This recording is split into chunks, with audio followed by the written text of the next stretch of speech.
Is major depressive disorder a rateable disability? Yes, the Department of Veterans Affairs recognizes major depressive disorder as one mental health condition that may be related to military service, and it is eligible for disability compensation under federal law. If you're looking to increase your VA disability rating with a mental health claim, you should focus on claims that the VA recognizes and they'll rate you for versus some of the ones they won't. Major depressive disorder is rated under diagnostic code 9434, and the actual rating percentage that you will receive depends on the severity of your symptoms. You have to talk about your symptoms now. You may know your symptoms, but you need to tell them to a doctor, and you need to get them into some sort of independent medical opinion, VA records, private records, some medical records. And then you're going to be sent to a C&P exam, and you need to be able to explain your symptoms to the examiner. So now is the time to start digging in and figuring out what your symptoms are and talking about them. You want to make sure that your doctor documents them properly. So don't downplay your symptoms and don't ignore them anymore. If you're interested in learning more about the VA claims process or how I look at it, check out combatcraig.com. Also, you need medical evidence to win a medical battle, also at combatcraig.com. And we have a relatively new program for BDD claims, benefits delivery at discharge. That's the best place to get yourself set up to make sure your benefits are dialed in while you're still on active duty. So a little different than boot camp. Go to combatcraig.com. URL is right here for all three of those programs. How do you prove depression is service-related on a secondary service connection basis? First, you need a diagnosis. Then you need a doctor to document the severity of your symptoms.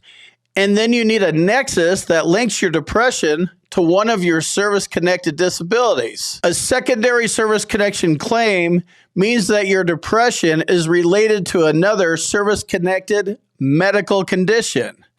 So your tinnitus or your hearing loss drives you nuts, causes you depression, causes you severe depression, and has been for years.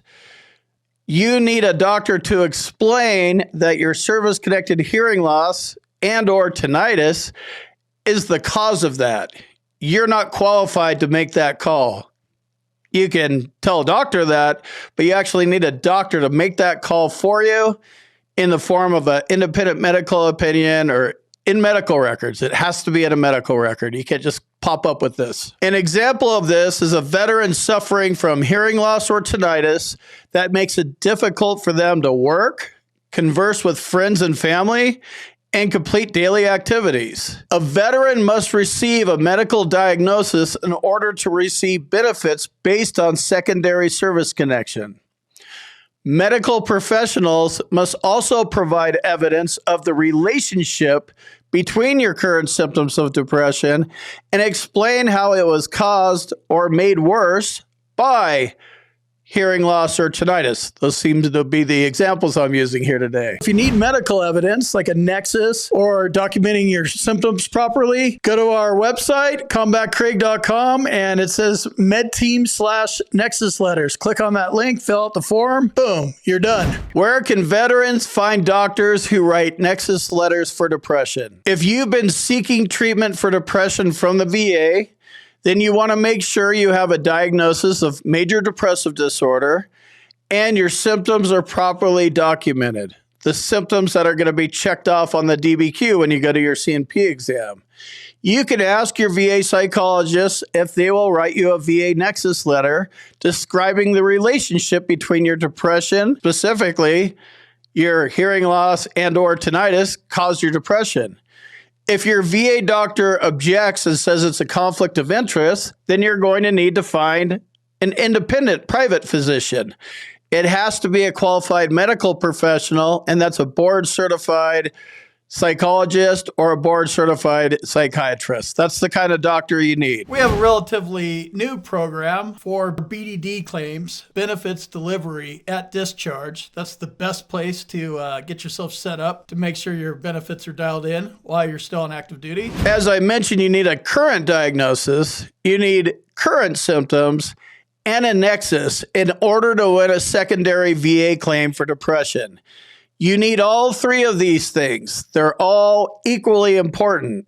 These are what is required by law to win a VA claim. So you need to have all three of those. If you just have the diagnosis and the symptoms documented and you can't get the nexus and you're like, I'll try to do it without the nexus, yeah, your claim's going to get denied. You need to have the nexus too. They're all three equally important. If you're interested in learning more about the VA claims process or how I look at it, check out combatcraig.com. Also, you need medical evidence to win a medical battle, also at combatcraig.com. And we have a relatively new program for BDD claims, benefits delivery at discharge. That's the best place to get yourself set up to make sure your benefits are dialed in while you're still on active duty. So, a little different than boot camp. Go to combatcraig.com. URL is right here for all three of those programs.